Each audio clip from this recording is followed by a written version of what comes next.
Assalamualaikum warahmatullahi wabarakatuh. Para pemirsa sekalian, jumpa kembali dengan Begawan Guru Channel.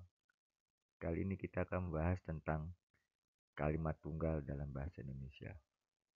Kita akan membahas tentang pengertian, struktur, dan contoh.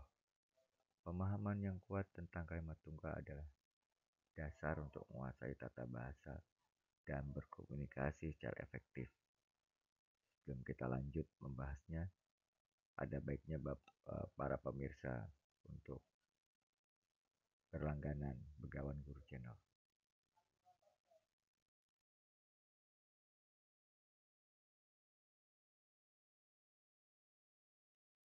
Apa itu kalimat tunggal?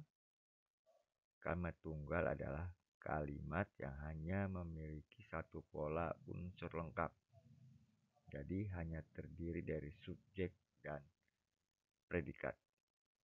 Meskipun inti, kalimat tunggal dapat diperkaya dengan objek, keterangan, atau pelengkap. Contoh sederhananya, Fatan bernyanyi. Kalimat tunggal tersebut hanya terdiri dari subjek dan predikat. Bisa juga contoh kedua, Andi membeli semangka. Kalimat tersebut terdiri dari subjek, predikat, dan objek. Ciri-ciri kalimat tunggal. Pertama, hanya mempunyai satu informasi pokok. Jadi, hanya mengandung satu klausa atau satu gagasan utama. Kemudian, tampak menggunakan konjungsi. Dengan kata lain, tidak menggunakan kata hubung seperti dan, atau, tetapi, yang umumnya ditemukan pada kalimat majemuk. Ciri yang ketiga adalah tanpa tanda koma. Umumnya tidak memakai tanda koma dalam kalimat kecuali dalam hal-hal tertentu seperti aposisi. Strukturnya sederhana. Pola kalimatnya lugas, misalnya subjek predikat objek, atau subjek predikat keterangan. Berikutnya, kita bisa melihat struktur kalimat tunggal yang umum. Pada kotak pertama, kita akan melihat struktur hanya terdiri subjek dan predikat.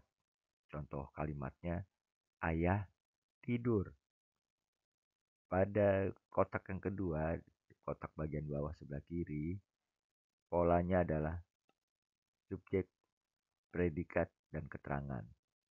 Contoh kalimatnya, ibu memasak di dapur. Pada kotak ketiga, sebelah kanan atas, polanya terdiri dari subjek, predikat, dan objek.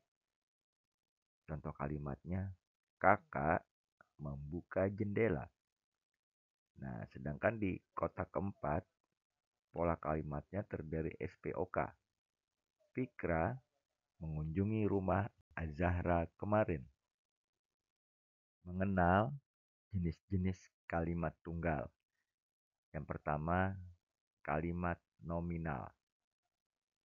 Predikatnya berupa kata benda. Contoh, ibu guru kami. Kalimat tunggal kedua adalah kalimat verbal. Predikat berupa kata kerja. Contoh, Adi membaca buku.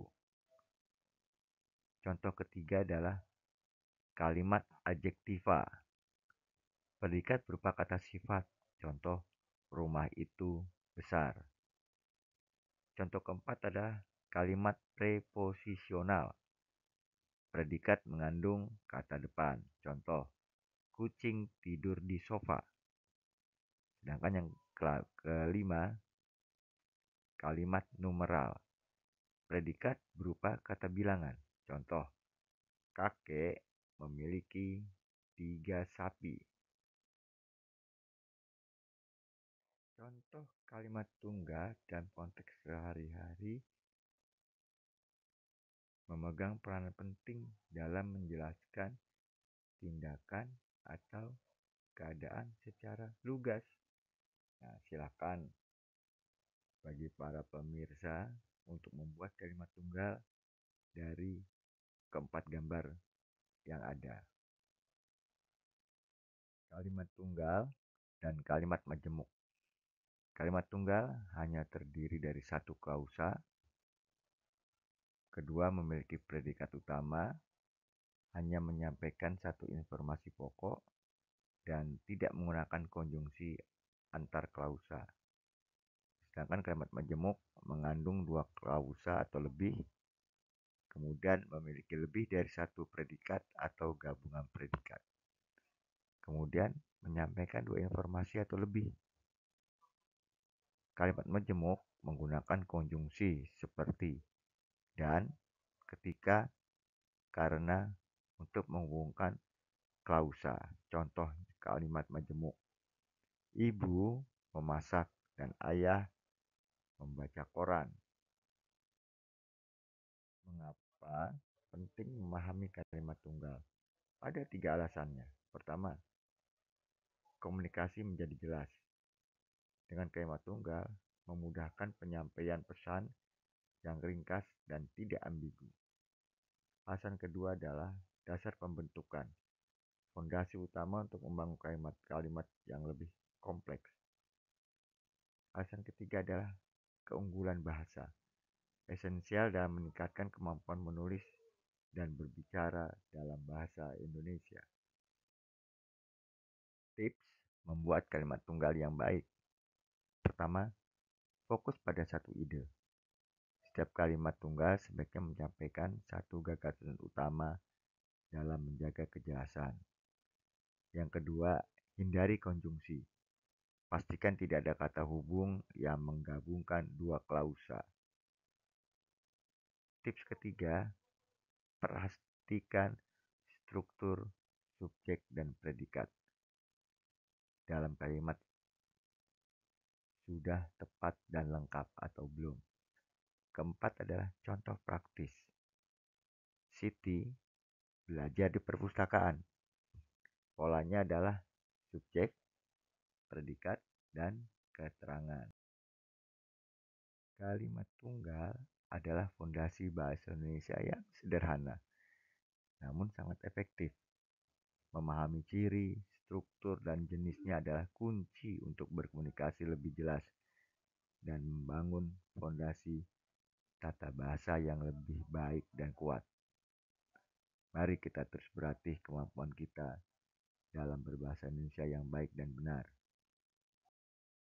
Terima kasih sudah menyaksikan video kali ini.